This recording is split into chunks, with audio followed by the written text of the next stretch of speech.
Deus, quero saudar a igreja com a paz do Senhor, amém? Graças a Deus, eu trago um abraço e a paz do Senhor da parte do pastor Clóvis, meu esposo, e do pastor Loreno, presidente da igreja, amém? Obrigado a todos, queridos. É motivo de alegria estarmos aqui nesta noite. Poderíamos ir embora agora, digo isso sem nenhuma hipocrisia, porque Deus já falou conosco nesta noite, né? Eu vim para abençoar, mas já fui abençoada, né? Já estou saindo daqui cheia de Deus nessa noite, porque Deus está neste lugar, amém?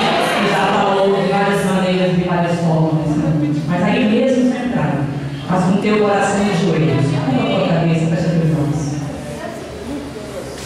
Soberano Deus e eterno, Senhor, graças te damos nessa noite, Deus, por tudo quanto nos concedeste na primeira parte deste culto. Porque em verdade, Senhor, que já falasse conosco através de cada louvor, através de cada vida, Senhor, que veio aqui à frente, de cada mulher, de cada homem de Deus, que trouxe a tua parte algo para a igreja. Mas também sabemos, Deus, que tu ainda queres continuar falando conosco através da tua santa e gloriosa palavra. Por isso, Senhor, abre os nossos corações, que os nossos corações possam ser receptivos à tua voz. Abre o nosso entendimento para que possamos compreender aquilo que tu queres nos ensinar. Em tuas mãos, Deus, eu me coloco como um canal de bênção, que eu diminua, Senhor, em Cristo, e que o teu nome seja glorificado. Senhor, não permita que eu fale de mim mesma, mas que tu possa falar aquilo, Deus, que está no teu coração, para o coração da tua igreja. Em nome de Jesus, nós podemos dizer amém. Amém. Queridas, abra sua Bíblia no texto base deste congresso, que é Neemias, capítulo 2, verso 17, este primeiro congresso de mulheres. Neemias 2, verso de número 17.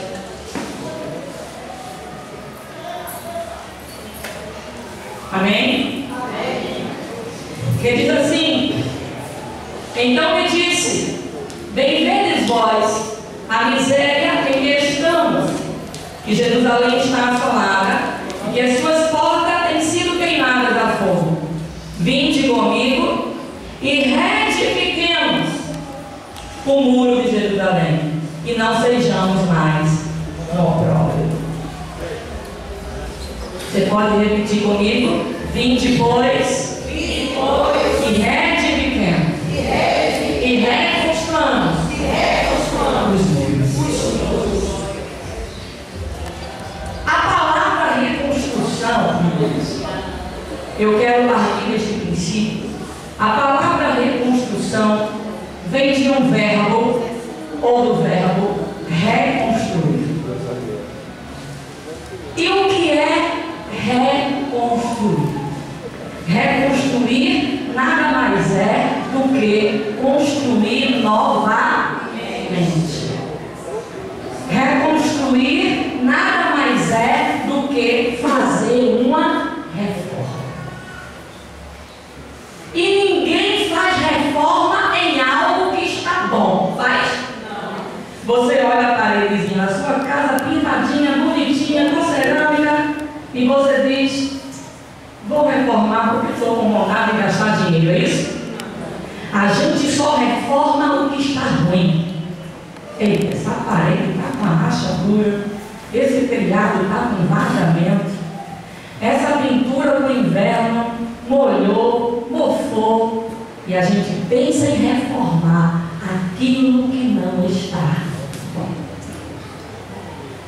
Então, que possamos compreender tempo de reconstrução como o tempo de mudar algo que não está bom na nossa vida. Glória a Deus! Aleluia! O pastor falou, não lembro o nome do pastor, perdão, Gregório. Ele falava aqui que depois deste congresso, e eu vou usar as minhas palavras que nós possamos nos dispor a reconstruir, a trabalhar, a drogados, por exemplo. Está certíssimo. Só que tem o seguinte: eu não posso reformar a casa da vizinha se eu não reformar a minha vida.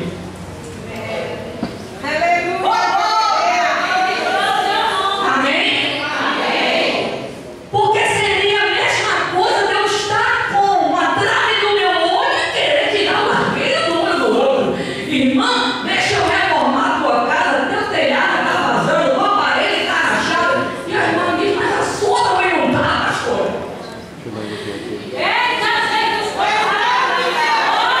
E não partindo do princípio que tempo de reforma é tempo de consertar o que está errado, nós precisamos primeiro ver o que é ou qual a área que precisa de reforma na nossa vida. Na nossa vida. Porque depois que eu reformar a minha vida, aí eu terei condições de ser usada por Deus para abençoar outras vidas que precisam de reforma. E Neemias, ele sabia disso.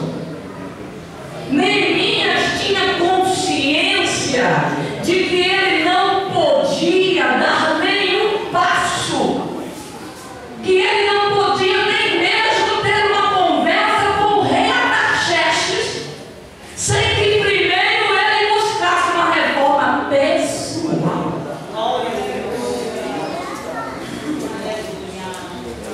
E eu quero trazer para vocês alguns princípios desse texto,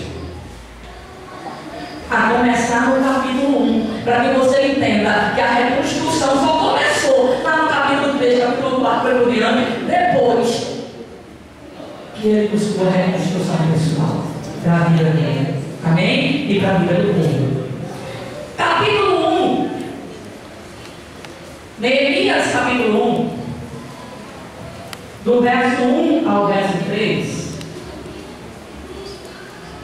Diz assim: as palavras de Neemias, filho de Acalias, e sucedeu no mês de Quisleu, no ano 20º, estando eu em Suzã, a fortaleza, que veio Anani, um de meus irmãos, ele e alguns de Judá. Então perguntei-lhes, repita assim comigo: Neemias foi ousado para fazer a pergunta. Então perguntei-lhes pelos judeus que escaparam e que restaram do cativeiro e acerca de Jerusalém. E disseram-me: os restantes que ficaram do cativeiro lá na província estão em grande miséria e desprezo. O muro de Jerusalém está fendido, as suas portas estão queimadas a fogo. Neemias, ele faz a pergunta. Primeiro princípio que eu quero trazer para a igreja nesta noite, que essa história tão linda nos ensina, se chama o princípio da realidade.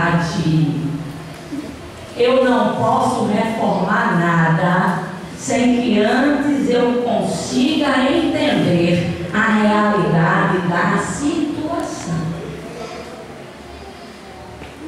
Se você encontra um pedreiro, um mestre de obra, você fala assim: olha, meu irmão, tem um serviço lá em casa para fazer. Tem uma parede que está lá com uma rachadura, e eu estou precisando contratar um pedreiro para que faça esta reforma. Pedreiro ou mestre de obra vai dizer: primeiro eu preciso ver a realidade da sua parede. Se é uma rachadura na estrutura, se é uma rachadura simplesmente no reboco. Se tiver algum pedreiro aqui, sabe que eu não sou especialista não, mas sabe o que eu estou falando. Às vezes é uma rachadura apenas no reboco, apenas na massa, que foi amassada e não na estrutura. E o pedreiro disse: eu não posso lhe dizer nada ainda, irmão, sobre esta reforma, sem que eu conheça a realidade. E Neemias chega para os seus conterrâneos e ele pergunta: como está o meu povo lá? Como está aquele povo? Como diz o texto, os judeus que escaparam, e como estão os que restaram do cativeiro? Como vai Jerusalém, irmãos ou irmãs? Entenda uma coisa: nunca haverá respostas se não houver perguntas. Você tem orado a Deus para que Deus realize uma reforma na vida do teu filho, e você tem contado para Deus uma história e uma situação. Você tem orado a Deus para que Deus realize uma reconstrução do teu relacionamento conjugal, e você tem dito: Deus, eu já não suporto mais viver desta forma, reconstrói meu casamento. Você tem orado a Deus para que Deus faça uma reconstrução do teu ministério, mas você não tem tido a ousadia de Neemias para dizer para o seu filho, que muitas vezes está envolvido com coisas erradas, e dizer assim: meu filho, sente aqui, porque eu quero saber o que está acontecendo, porque eu tenho orado para que Deus faça algo na sua vida, mas eu preciso orar com propriedade. Eu preciso que você me diga a realidade que você se encontra. Você quer reformar, mas você não sabe nem o que você quer reconstruir. O casamento está pela misericórdia, que diz: eu vou para a igreja porque é tempo de reconstrução. E é tempo de reconstrução. Mas é tempo de reconstrução para quem tem coragem de olhar no olho e fazer a pergunta. E dizer: senta aqui, marido. A gente precisa conversar. A base de um relacionamento é o diálogo. Senta aqui, o que está acontecendo? As coisas não podem permanecer desse jeito. E Neemias, ele faz a pergunta. Neemias, ele perguntou e as respostas vieram. Só que as respostas não foram boas. Foram? Neemias, como é que está? Os que escaparam, como é que está o povo? E a resposta veio. Mas não foi boa. Disse: o povo está em miséria total.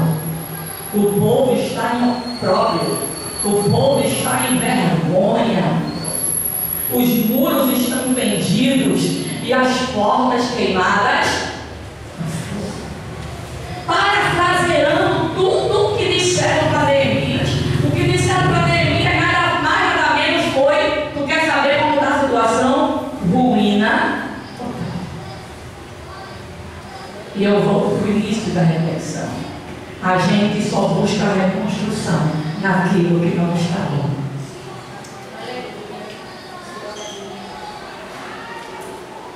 Entenda que quando Deus colocou este propósito e este tema no coração de alguém para fazer este congresso, Deus não estava apenas pensando num tempo de reconstrução para a tua vida espiritual e ministerial, mas Deus estava pensando num tempo de reconstrução para a tua vida total, porque Deus enxerga o homem na sua totalidade. Glória a Deus. E Deus quer, e Deus sabe que tem áreas na sua vida precisando de reconstrução com muita pressa, com muita urgência. Mas me falta ousadia. Me falta ousadia no Senhor para chegar para esta pessoa e dizer: do jeito que está, não pode continuar. Do jeito que está, não pode permanecer. Eu preciso falar para você. Eu preciso perguntar para você.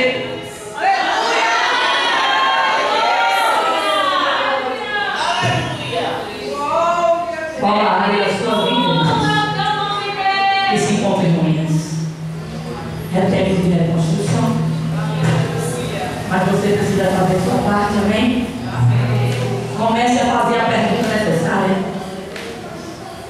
Não sei para quem, mas comece a fazer a pergunta necessária. Pastor, eu tenho medo. Pergunte e deixe o resto com Deus.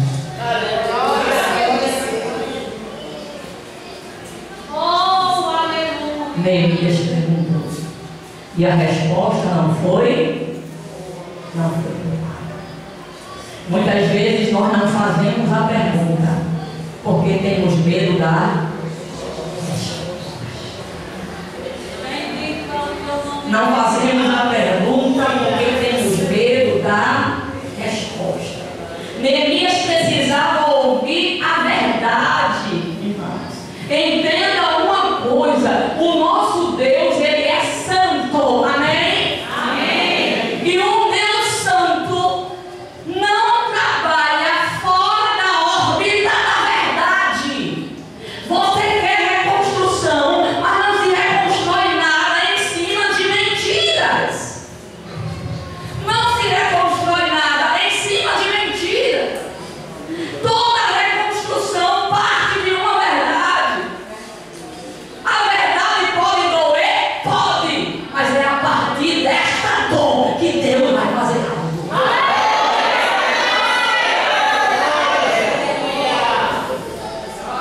Então, o primeiro princípio que nós precisamos aprender da parte de Neemias é o princípio da realidade.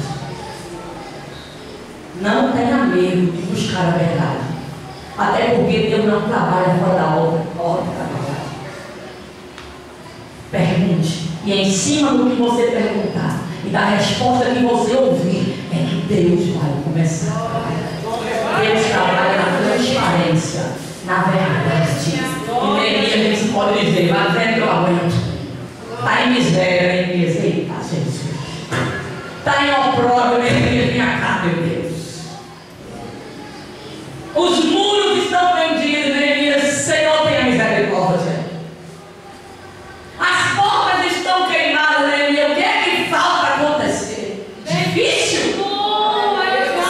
Mas se ele não faz a pergunta, ele não tem a resposta. E se ele não tem a resposta, não há reconstrução. Amém? Amém. Segundo princípio, leia comigo Neemias 1, verso 4. E sucedeu o que? Ouvindo eu estas palavras, assentei-me e chorei, e lamentei por alguns dias, e estive jejuando e orando perante o Deus dos céus. Segundo princípio que este texto nos traz, é o princípio da inquietação. Quando Neemias ele fica sabendo da realidade, Neemias fica inquieto. São vários dias de choro, são vários dias de lágrimas, são vários dias que ele sofre e lamenta aquela situação, são vários dias de jejum e oração. E diz a palavra de Deus: e ouvindo eu estas palavras, assentei, chorei, lamentei por muitos dias, e estive orando e jejuando. Traduzindo tudo isso que Neemias sentiu, Neemias ficou inquieto.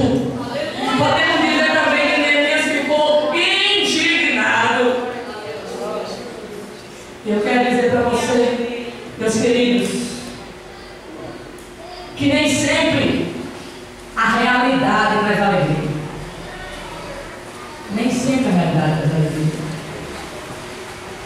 Talvez quando a pessoa no lugar de Neemias dissesse: se eu soubesse, eu não tinha nem perguntado.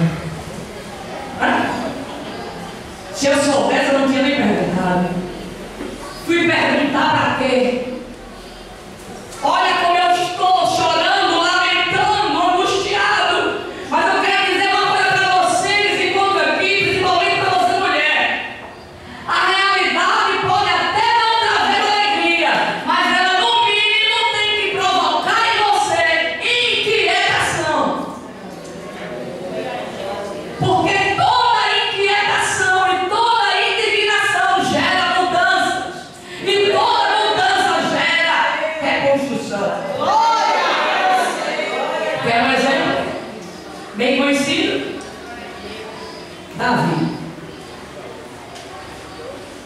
Davi, filho de Jessé, vai lá no acampamento militar, isso está lá em Samuel 17, e ele vai levar uma comida, um almoço, um lanche para os seus 3 irmãos, Eliabe, Abinadab e Samar, que eram alistados no exército do rei Saul.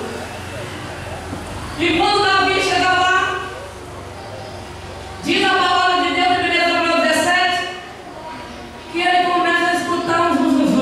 Não é assim a história? Ele começa a escutar, né? Um comentava uma coisa aqui, outro comentava uma coisa ali, e Davi diz: peraí, que história é essa aí? Do que é que vocês tanto falam? Ele fez a pergunta. E a resposta dele: disseram a ele: o filisteu de Gate, mais conhecido como Golias, ele está há 40 dias afrontando o exército e perguntando se aqui não tem um homem para enfrentá-lo. Não é assim? Está escrito? E quando Davi escuta aquilo, ele é tomado por uma inquietação, ele é tomado por uma indignação, e ele diz: quem é, pois, 1 Samuel 17:6, quem é, pois, este circunciso filisteu para afrontar o exército do Deus? Eita Jesus, eu fico imaginando Deus, e Deus disse: agora era de um homem assim, que é tudo que eu estava precisando. Era de um homem assim, indignado com a situação que eu estava precisando. 40 dias, irmãos.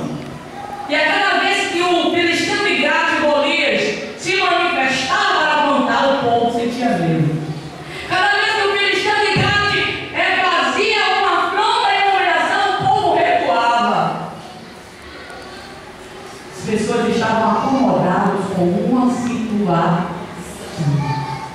Foram 40 dias, e se Deus não tem usado Davi, poderia ter sido 60 dias, 90 dias, 6 meses, e aí por diante. E a reconstrução. A reconstrução, podemos dizer, de um exército que estava humilhado pelos filisteus, começou a partir de uma inquietação. Eu não sei qual é a situação, qual é a área da tua vida que se encontra em ruínas, em escombros, com os muros perdidos. Eu não sei, mas você sabe, e o seu Deus também. Agora só tem o seguinte, minha querida irmã. Deus pergunta para você: por que isso não te inquieta mais? Por que você já aceitou passivamente o opróbrio na sua vida? Porque só há reconstrução onde há inquietação, onde o homem de Deus e a mulher de Deus diz: na minha família não, no meu ministério não, no meu casamento não, na vida dos meus filhos não, na minha igreja não. Quando você se inquieta, quando você se indigna, Deus diz: é agora.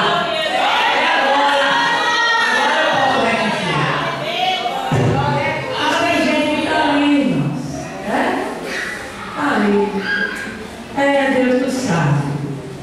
Deus, é mesmo assim. Deus. Você deixou de se inquietar com essa situação.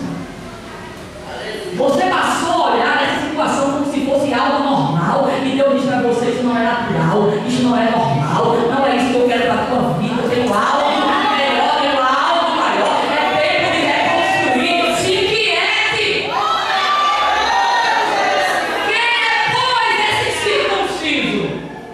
Aí Deus disse: opa, agora alguém aqui está inquieto, vai acontecer algo. Diga aleluia. Verdade que não produz inquietação no coração, não abre espaço para mudança, não abre espaço para mudança. Davi ficou incomodado, Neemias ficou inquieto. Neemias ficou chorando. Aquele choro foi de inquietação. Como que ele diz: Deus, que é isso? Deus é o meu povo. Deus é o meu povo.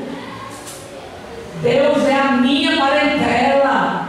Deus é o meu lugar. Senhor, isso não pode. Inquietação como quando Neemias. E Deus disse: esse homem está pronto para reconstruir. Porque eles estão quietos.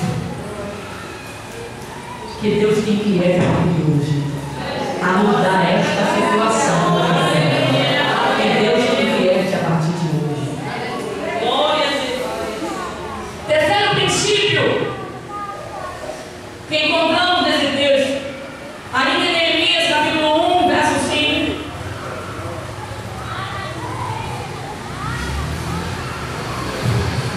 Que diz assim: e disse: ah, Senhor Deus dos céus, Deus grande e terrível, que guarda a aliança e a benignidade para com aqueles que amam e guardam os seus mandamentos. Estejam, pois, os teus ouvidos e os teus olhos abertos para ouvires o quê? A oração do teu servo, que eu hoje faço perante ti dia e noite, pelos filhos de Israel, teus servos. Faço o quê? Faço confissão pelos pecados dos filhos de Israel, vírgula, que o quê? Que temos ou tentamos cometido contra ti. Também eu e a casa de meu pai temos pecado. Até aí, tá. Terceiro princípio para começar a reconstruir. Duas coisas. Dois tijolinhos aí. Primeiro, oração. Certo? Acaba com essa história de pastor, olha da minha vida. Claro que o pastor é com você. Claro que não. Irmã, põe meu nome no caderninho da oração. Põe o nome da irmã no caderninho da oração. Chega no círculo de oração, irmã, queridos, a Bíblia diz: orar uns pelos outros, amém? Amém. Não há nenhum pecado em pedir oração, muito menos em ajudar o outro em oração. Mas aprenda uma coisa: o cristão tem que ter vida de oração.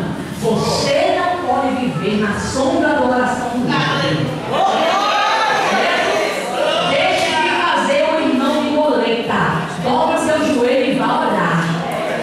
Se você quer reconstrução na sua vida, dobre o seu joelho e vá orar.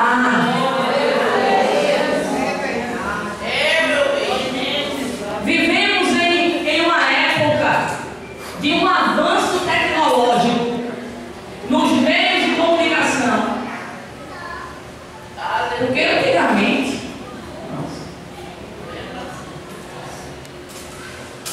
sei que é da época da maioria, da minha também, né? Nem entrar em detalhes de tempo, mas antigamente, até o telefone convencional era difícil de ter, foi ligado. Eu tinha uma família, uma pessoa na família tinha um telefone. Não queria ligar e ia para aquela pessoa. E tá minha fichinha lá, doida. Tá vendo? Tem pessoa da fichinha. Hoje é celular, é iPhone. Ajuda aí, não? É o WhatsApp, é Facebook, é Twitter, Instagram. É uma tecnologia no meio de comunicação que muitas vezes você está fazendo culto domingo, eu estava pregando aqui não, lá na outra igreja que eu faço culto em cima, certo? E o celular estava em cima assim, no cantinho do púlpito, mas no silencioso. E eu pregando e escutando.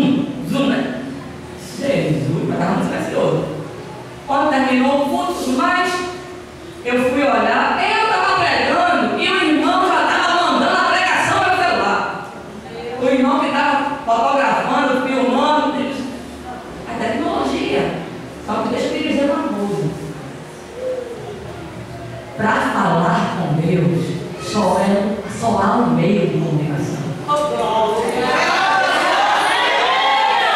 Não tem WhatsApp certo, não tem Facebook certo, Twitter certo, Instagram certo, não tem para falar com Deus, é orando porque você fala.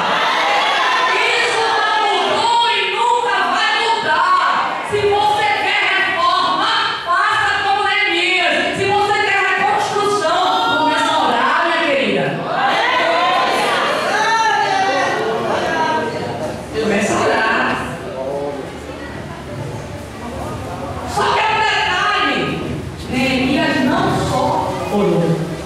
Neemias orou e fez confissão de pecado. Aqui, ele não leu? Porque você pode dizer assim, pastor, então está na bênção. Porque pense numa mulher que ora, pastora, sou eu, amém. Mas orar sem confessar pecado é ter oração impedida. Está lá.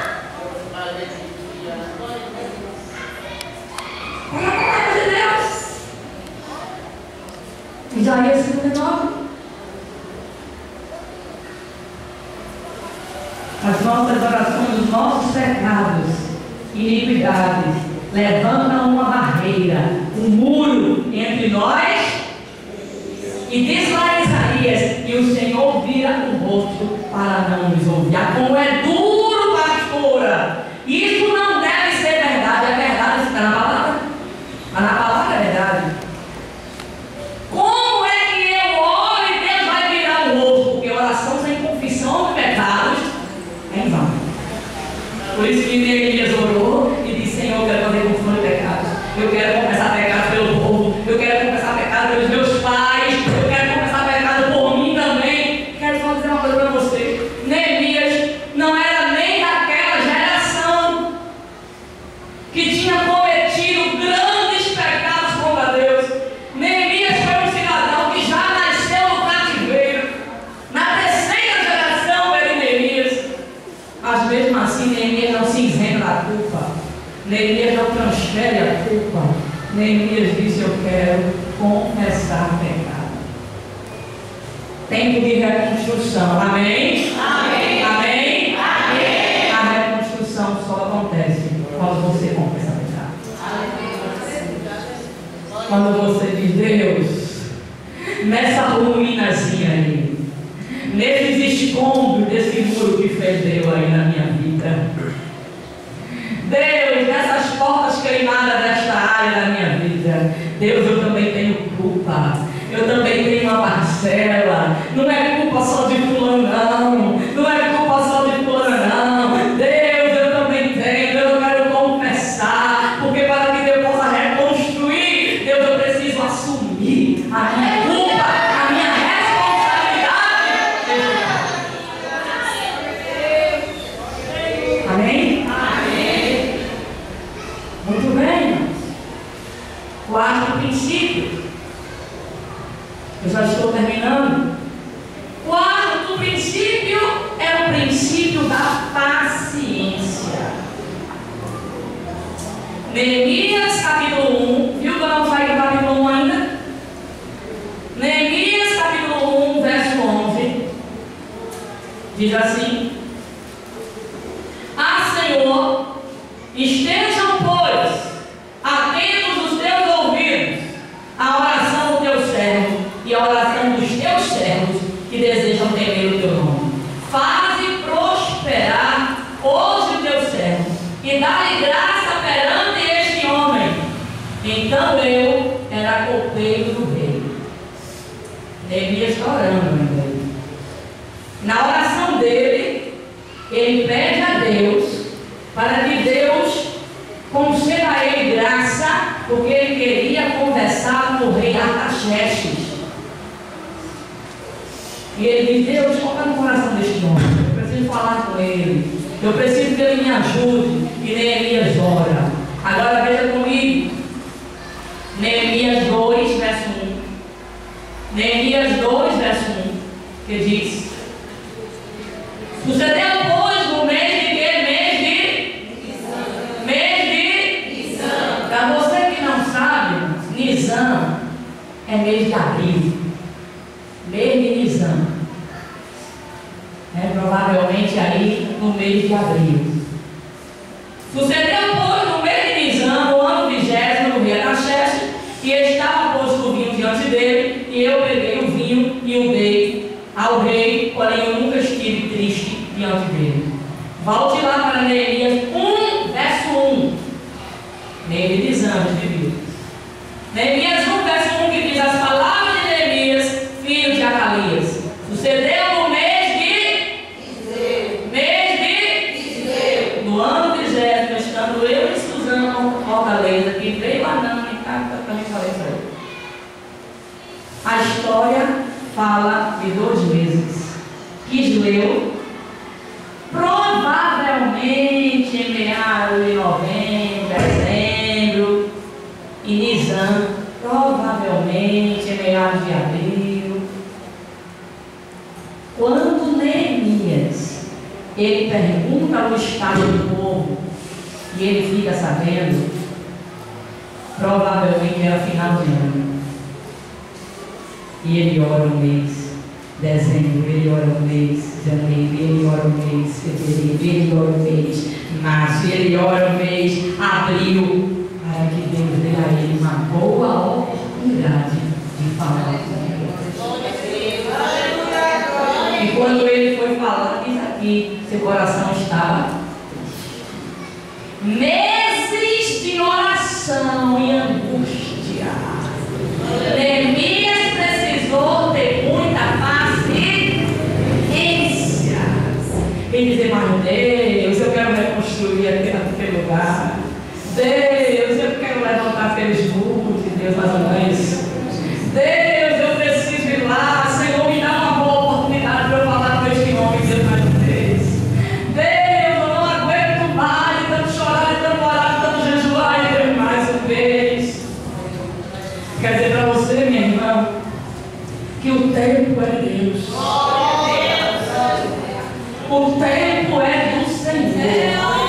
O homem criou o relógio. Deus criou o tempo. Mas o relógio do homem jamais vai comandar o tempo de Deus. Há tempo para todas as coisas, assim como há tempo para reconstruir. Há tempo, diz Eclesiastes, para cair por terra e para se reerguer. E eu tenho certeza que aquilo que está caindo por terra na tua vida, chegou o tempo de Deus reerguer. Chegou o tempo de Deus reconstruir. Chegou o tempo de Deus levantar. Tenha calma. Tenha paciência. Permaneça orando. Permaneça jejuando. Permaneça confessando pecados. Mês de Kislev, mês de Nisan. E ele esperou. E esperou. E esperou. E a reconstrução chegou. Para concluirmos, quinto e último princípio, capítulo 2, verso 4 em diante. Ele diz assim: e o rei me diz: o que me pedes agora? Então orei ao Deus dos céus, e disse eu ao rei: se é do agrado do rei, e se Deus é aceito em tua presença, peço-te que me envie ajudar a cidade do sepulcro de meus pais, para que eu a edifique. Então o rei me disse, estava a rainha sentada junto a ele: quanto durará a tua viagem? E quando tu voltarás? Aprove ao rei enviar-me, apontando-lhe eu um certo tempo. Disse mais ao rei: se ao rei parece bem, me dê cartas para os governadores além do rio, para que me permitam passar, para que eu chegue a te ajudar. Como também me dê uma carta para Asaf, o guarda da floresta do rei, para que ele me dê madeira para cobrir as portas do pátio da casa, para o muro da cidade e para a casa que eu houver de entrar. E o rei me deu, seguindo a sua boa mão de Deus sobre mim. Até aí. Pode fechar a sua Bíblia se você quiser. Tempo de reconstrução. Todo projeto de reconstrução precisa de um planejamento. Pela parábola dos dois construtores, que o abençoado começou a construir, mas não tinha recursos para terminar. Jesus conta a história. Por que não tinha recursos para terminar? Porque não houve planejamento. Você chega para Deus e diz: Deus, eu quero reconstrução no meu lar. Eu quero reconstrução no meu casamento. Eu quero reconstrução no meu ministério, na igreja. Eu quero reconstrução na minha vida profissional. Glória a Deus. E Deus diz: seja mais específico. O que é que você quer mesmo? O que é que você quer mesmo? Não, Senhor, não. Senhor, coisa nenhuma. Você quer reconstrução? Qual é o seu plano? Neemias chega para Artaxerxes e Artaxerxes diz sim. E o que é que tu queres? Mas Neemias diz: eu quero permissão para ir até a minha cidade. Artaxerxes diz: tu tem um plano? Tenho, eu tenho um plano. Eu quero permissão para ir até a minha cidade, para que eu possa reconstruir os muros de Jerusalém. Artaxerxes diz: sim, mas esse teu plano aí, tem data para vir para aí, tem data para voltar, não é isso que está escrito? Aí Neemias diz: tem. E está escrito. E eu disse ao rei a data que eu ia e a data que também eu ia voltar. E disse: rei, se tu me permite, no meu planejamento, na minha cadernetinha, eu anotei também aqui o seguinte: no meu planejamento eu preciso que tu me dê uma carta para o guarda da floresta. Libere a madeira que eu consertaste. E deixa ele me enviar. Eu preciso também de outra cartinha para o governador de lá me dar acesso livre. E Neemias começou a traçar um plano. Quem quer reconstruir, traça um plano. E Deus pergunta para você, mulher, hoje: qual é o teu plano para reconstruir essa área tua vida? Ah, não tenho não, Jesus. Eu vou tratar de fazer um plano. E apresente a Deus em oração. Qual é o teu plano, mulher? Tu quer reconstruir essa área? Qual é o teu plano? O que é que tu pretende fazer? Do que tu pretende abrir mão? A quem tu pretende perdoar? Toda reconstrução tem que ter um planejamento. Porque o nosso Deus é organizado. Artaxerxes disse: tu queres ir, tudo bem, qual é o teu plano? Então, meu plano é em tal dia, voltar tal dia, mas eu vou por aquele caminho, tem um governador lá que eu preciso que me dê liberdade para entrar e sair. Também eu não tenho dinheiro, mas se tu mandar uma carta, os guardas vai liberar a madeira, eu vou logo começar a ajeitar nas portas. Neemias traçou um plano, orou a Deus e apresentou. Artaxerxes, segundo a boa mão de Deus. E aí, então, Neemias chega, convoca o povo para trabalhar e diz: porque grande e extensa é a obra. Então eu quero concluir dizendo para você que se encontra aqui nesta noite: que grande e extensa é a obra que Deus tem para fazer na tua vida, na tua família, na tua casa, na vida dos teus, no teu ministério. Não se iluda: se a reforma não começar em você, não vai chegar a lugar nenhum. Que Deus te abençoe em nome de Jesus. Amém.